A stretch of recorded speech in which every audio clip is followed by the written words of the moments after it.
bigger than analysts expected.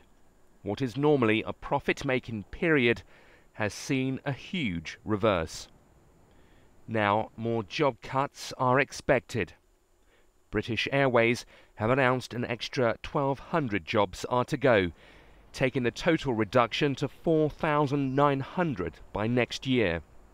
It follows the airline's first half loss of nearly £300 million before tax. A huge turn in company accounts for the period, which includes the normally buoyant summer holiday period.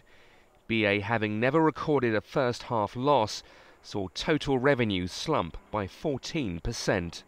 Chief Executive Willie Walsh says despite their efforts, without bums on seats, profits will suffer. Yeah, I think if you look at the revenue, and that's really the story of the challenge this year, revenue in the first half was down by over £650 million. We're projecting that revenue for the full year will fall by at least £1 billion. Now that's a massive fall in anybody's revenue base. So there's only so much you can do to adjust your cost base. And what we've got to do clearly is to make every effort to improve the performance of the business. But realistically, we also need some signs of economic recovery.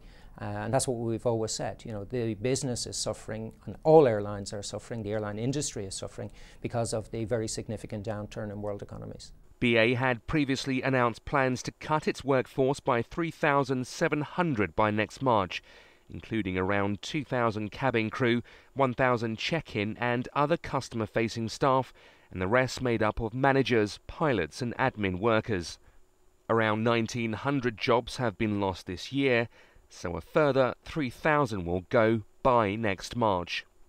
Meanwhile, the company continues its battle with cabin crew who have reluctantly accepted new working rules, a threat of court action and strikes still feasible. Analysts believe that action could be muted as frail finances underline BA's desperate fight. Their chief executive aware that the airline's survival requires support at all levels. I'm pleased actually with the work that we've done. We've got more work to do. And I would call on the trade unions to re-engage with us and to sit down. It's the only way we're going to do this is to work together. We can make changes. Management can exercise more control over what we do. And we clearly intend to do that because we're absolutely determined to make British Airways a success from a financial point of view, from a commercial point of view, from an operational point of view, and clearly make it a great place to work. And I believe we're on the right track.